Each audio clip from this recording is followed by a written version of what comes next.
Varicose వ్యాధితో బాధపడుతున్నారంట. తక్కువ ఖర్చుతో ట్రీట్మెంట్ కావాలి అనుకుంటే ఎవిస్ హాస్పిటల్ని సంప్రదించండి. నమస్తే రమ్య గారు. నమస్తే జయ. రమ్య గారు, పచ్చదనం చాలా అవసరం అండి. బయట మనం చూసుకుంటే pollution pollution pollution, maximum pollution create చేసేస్తున్నాం. అందులో మనం కూడా ఉన్నాం. తప్పట్లా కొన్ని కొన్ని. అవును. దీన్ని కాస్తైనా మనం సరి చేసుకోవటానికి పచ్చదనం వైపు ప్రతి ఒక్కరం పరుగులు పెట్టాలండి.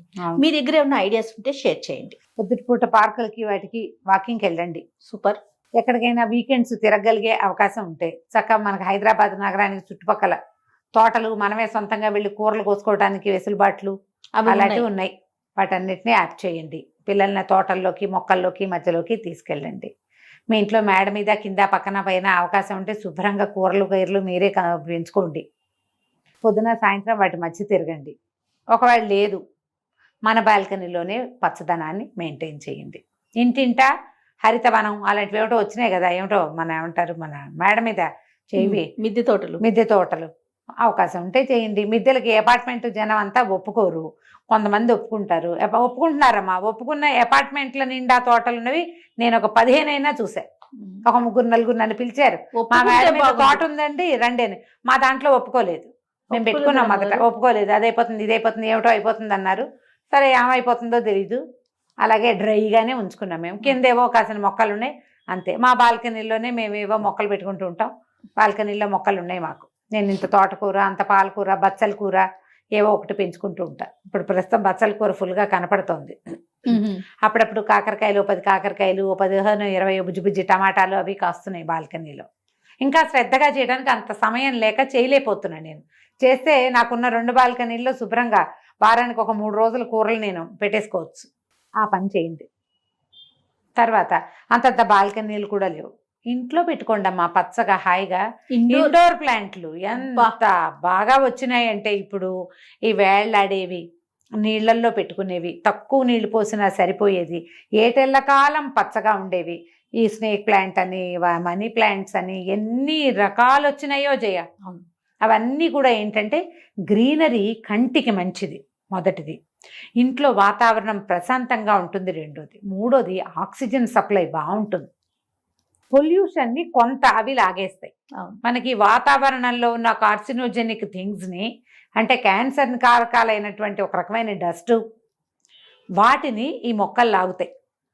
ఇవి కంట్రోల్ చేస్తాయి. వీటిని పిల్లల్ని పెంచినట్టు పెంచుకోవాలి. కుక్కల్ని పెంచటల్లా మీరు అందరిళ్లలోనూ కుక్కలే. ఆ కుక్క బొచ్చు ఇల్లంతా బొచ్చే.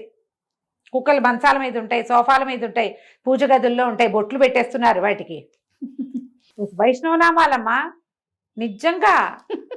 వెంకన్న బాబులాగా ఉంటాడట, బొట్టు పెడితే వెంకన్న బాబు అయిపోతాడు కుక్కరాముడు. ఏమనాలి నిజంగా. మొక్కలు పెంచండి చక్కగా, దాన్ని పెంచుకోండి. కుక్కలు పెంచుకుంటే మీ ఇష్టం, చేసేదేం లేదు. అదే కదా, చేసేదేం లేదు. కానీ వాటన్నిటితో పాటు వాటిని మానేసి పెంచండి అని నేను అంటలేదమ్మా, అవన్నీ మీ ఇష్టం. కానీ మొక్కలు పెంచండి. అవునవును. ఇండోర్ ప్లాంట్స్ మాత్రం ఇంట్లో 4 పక్కల ఏ పక్కకు చూసినా మనకి ఏం కనపడతాయి? చెక్కలు, అవునండి, ఇనప సామాన్లు అవేగా ఉన్నాయి. ఫర్నిచరేనమ్మా, ఎక్కడ చూసినా ఫర్నిచరే. వంటింటి నిండా సామాన్లే, మనకి గదుల నిండా సామాన్లే, బీరువాలు, అల్మర్లు, షావి, ఇవి పుస్తకాల ర్యాకులు ఎన్నున్నాయి కదా. వాటితో పాటు ఆ ర్యాకుల మీద అక్కడక్కడ చక్కగా బాటిల్స్ అన్ని నీళ్లు పోసి, ఎక్కువగా నీళ్ళు అవసరం లేని మొక్కల్ని ఇళ్లలో కనుక పెట్టుకుంటే మనం ఎక్కడికైనా వెళ్ళినప్పుడు సస్టైన్ అవుతాయి. అట్లాగే పాపం వాటికి కూడా వచ్చేసినాయి అమ్మగారు. 1 వీక్ వరకు మనము వాటర్ పోయికపోయినా తీసుకునేలాగా ఫుడ్ వచ్చినాయి. ఆ మార్గాలన్నిటినీ వాడుకోండి. ఎంచక్క మనసుంటే మార్గం ఉంది అంతే. మరి నేను అనుకుంటుంది కుక్కల్ని వాటిని పెంచుతారా? వీళ్ళు ఊరు వెళ్తే ఆ కుక్కని ఏం చేస్తారు? పక్కన వాళ్ళకో వీళ్ళకి ఇవ్వటం. ఇప్పుడు కేర్ సెంటర్లు వచ్చేసినాయి అమ్మగారు. వాటికి కూడా వచ్చినాయి కేర్ సెంటర్. ఎవరు లేరు ఆప్షను, ఏం చేస్తారు? కేర్ సెంటర్లో వదిలి వెళ్తున్నారు. ఖర్చు విపరీతమైన ఖర్చు కదా. మాటలా ఇళ్లలో కుక్కలే చేయ ఇంతవి అంతవి అంతవి ఇంతవి. అపార్ట్మెంట్లలో ఇంతంత పెద్ద పెద్ద జర్మన్ షెపర్డ్స్ అని పెంచేస్తున్నారు. పాపం దానికి ఆ కాస్త ప్లేసు ఆ జీవానికి ఎలా సరిపోతుంది అనుకోవట్లే. ప్రేమగా చూస్తున్నాం అనుకుంటారు. మీ ప్రేమ దొంగలదోలా వాళ్ళకి. వాటికి ఎంత ప్లేస్ కావాలమ్మా. చిన్న చిన్న అపార్ట్మెంట్లలో కూడా పెద్ద పెద్ద కుక్కలను చూశాను నేను. దాని బొచ్చు ఇంట్లో సమస్తమైన చోట్ల దాని బొచ్చే పాపం. బొచ్చురాల కన్నా ఏం చెయ్యాలో సరే కుక్కల గోలతో మనకి మొక్కల గోలే కావాలి. మొక్కల్ని పెంచండి, పిల్లల్లో ఈ సరదాని పెంపొందించండి. ఎస్. అది పైగా ఆవిడెవరో మొన్న ఒక ఇది చూశాను ఇన్స్టారీ, మా ఆయన నేను పొట్లాడుకున్నప్పుడు ఒక మొక్క పెట్టడం ప్రాక్టీస్ చేశాను నేను అని చెప్పి వాళ్ళ వెనకాల చూపిస్తాను, పెద్ద అడవి ఉందన్నమాట. అవునా? రోజు కొట్టుకుంటారు, రోజు ఒక మొక్క పెడతారన్నమాట. కొన్నాళ్ళకి ఏముంది, అడవులు వనాలు వస్తాయి కదా, అట్లాంటి అలవాట్లు కూడా ఏమైనా చేసుకోండి. పిల్లలకి వాళ్ళ బర్త్డేలకి ఏమైనా గిఫ్ట్లు ఇచ్చేటప్పుడు సొంతానికి ఒక మొక్క కొనిపెట్టండి. అబ్బా సూపర్ అమ్మగారి ఐడియా. ఆ మొక్కను పెంచుకుంటారు వాళ్ళు శ్రద్ధగా. అదేదో ఒక సినిమాలో ఆ అబ్బాయిని కారుతో గుద్దేస్తుంది, ఆ కారుతో గుద్దినందుకు కాంపన్సేటరీగా ఇది ఎంతో ఇష్టం, అమ్మా నాన్న కంటే ఈ మొక్క అంటేనే ఇష్టం అని నీకు తెచ్చిస్తున్నానని మొక్కను తెచ్చిస్తుంది. ఓహో. అమ్మా నాన్న కంటే ఎక్కువ ఇష్టం వద్దు, అమ్మా నాన్నతో పాటు మొక్కలు ఇష్టం ఉండేలాగా వాళ్ళ సొంత మొక్కలు, వాళ్ళ మొక్కకు వాళ్ళు పేరు పెట్టుకోవటం, ఏదైనా గింజలు వేసుకోవటము, చిన్న చిన్న గింజలు నాటటము ప్రాక్టీస్ చేయించండి. రిటర్న్ గిఫ్ట్లు అన్ని మొక్కలు చేసుకోండి హాయిగా. అబ్బా సూపర్ ఉంటుంది అసలు. మీ ఇంట్లో ఫంక్షన్ తలా ఒక తులసి మొక్క ఇవ్వండి, మీ ఇంట్లో పూజ తలా ఒక మందార మొక్క ఇవ్వండి. వాళ్ళని వెళ్ళి పలకరించడానికి వెళ్తాం, ఇంతంత బొకేలు పుచ్చుకెళ్తాం, తెల్లవారేసరికల్లా బయట పారేస్తాం ఆ పువ్వులు. అవును రమ్మగారు. కాకంటే చక్కగా ఒక మొక్క ఇవ్వండి. ఈ మధ్య 2-3 ఫంక్షన్లలో నేను మొక్కలే అందుకున్నాను జయ, వాళ్ళని బాగా మెచ్చుకున్నాను.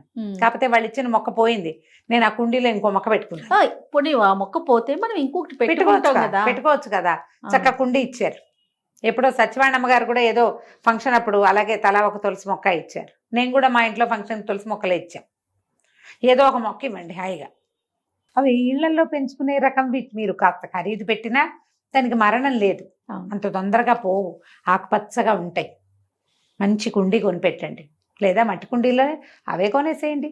జేళ్ళు అవి ఉన్నాయి కదా, అవి అసలు పోవు, హ్యాంగింగ్ పర్ల్స్ అని అసలు పోనే పోవు. ఎక్కడైనా వేళ్లాడేసుకునే రకంవి కొనిపెట్టండి, వాకిట్లో వేళ్లాడేసుకుంటారు, ఆకుపచ్చగా ఉంటుంది.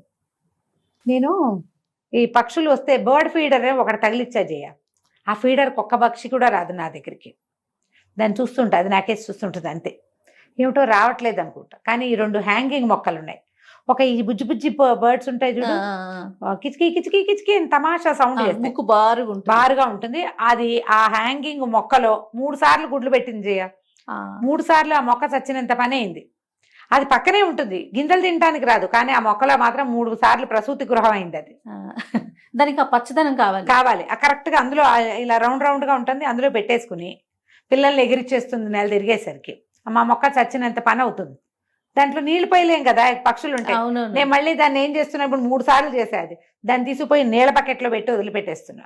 ఒక పూటకి మెల్లిగా అన్ని పక్కల నుంచి నీళ్లు పీల్చుకుని అది మళ్ళీ ఫ్రెష్ అవుతుంది, మళ్ళీ తగిలిస్తాం. ఇప్పుడు 3 సార్లు అయింది అట్లా. ప్రసూతి నిలయం అయిందా? ప్రసూతి గృహం. నాకు గొప్ప సరదా, ఆడపిల్లలు లేరు కదా, పురుళ్ళు పోయటం అవి మన జీవితంలో అవదు, పోనీ ఇదైనా అయిపోతుంది. మీరు బర్డ్స్ వస్తాయి, ఇంట్లో ఒక ప్రశాంతమైన వాతావరణం నెలకొంటుంది. ఇలా ఆలోచించండి తప్పకుండా. చిన్న చిన్న కుండీల్లో పిల్లలతోటి వాళ్ళ పేరుతోటి గింజలు వేయించడం. పిల్లాడి పేరు ఏదో రాంబాబు అనుకో, రామ్ ఆర్ రాసి దాంట్లో వేయండి గింజలు. ఆర్ షేప్ లో మొక్కలు ఎదుగుతాయి. పిల్లల్ని సర్ప్రైజ్ చేయొచ్చు వాడి బర్త్డే నాడు. ముందు మన ఆరోగ్యానికి కదా రమ్మగారు, ఆరోగ్యానికి మంచిది. తర్వాత మైక్రోగ్రీన్స్ పెంచటం. మైక్రోగ్రీన్స్ కూడా చాలా సరదాగా ఉంటుంది, రెండోది హెల్దీగా కూడా ఉంటుంది. ఇలా ఏదైనా చేసి మీ ఇంట్లో చిన్న దాంట్లో అయినా తక్కువ ప్లేస్ ఉన్నా కూడా 4 మూలలా 4 మొక్కలు పెట్టైనా సరే ఒక పచ్చదనాన్ని ఇంట్లో క్రియేట్ చేసుకోండి. దీనివల్ల మీకు పాజిటివ్ ఎనర్జీ వస్తుంది, ఆ వాతావరణం ఆరోగ్యకరంగా మారుతుంది, మీకు మనసుకి ఒక ఉల్లాసం వస్తుంది. గ్రీన్ కలర్ని చూస్తే కంటికి చాలా మంచిది. ఫోన్లు చూసి ఉంటామా, రోజులో ఒక అరగంట గంట అయినా మొక్కల దగ్గర గడిపితే కళ్ళకి మంచిది, పిల్లలు కూడా మంచిదే, కళ్ళకి ఒంటికి. ఇలా ఆలోచించి ఈ పని చేయండి తప్పకుండా రమ్మగారు. నమస్తే. నమస్తే జయ.